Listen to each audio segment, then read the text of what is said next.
Magandang araw sa inyo mga farmers. So ito na naman tayo.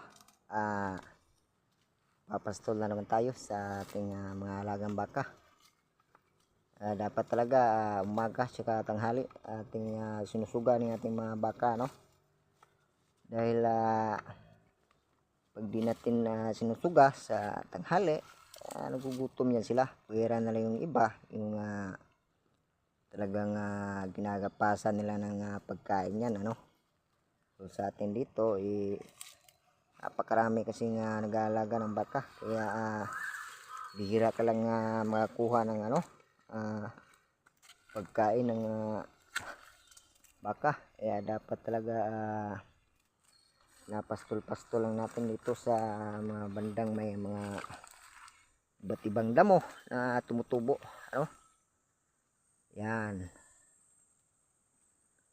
So yan yung isa kong mga baka, mga farmers, lalaki yun. Ano ba yun? Sinsya na kayo mga farmers kasi napakaraming damo dito. Ano?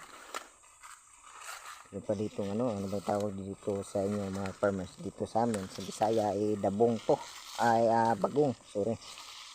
Ano? Sabi nila nagkain na to. Yan si Boy, oh. Boy. Yan. Pinakawalan natin siya kasi di pa siya marunong napastol sa ganitong karaming mga damo, mga farmers. Pero at ibang damo kasing tumutubo dito. Saka mapili din kasi ito sa pagkain. Kaya pinakawalan lang natin siya.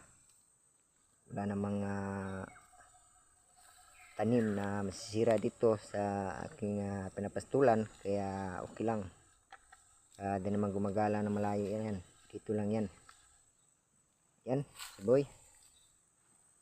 Saka yung nanay niya doon sa taas. Papakita ko sa inyo mga farmers. Sa gustong mag-aalaga ng baka dyan, mas maganda mag-umpisa kayo sa isa o kaya dalawa, no? Kaya yung piliin nyo yung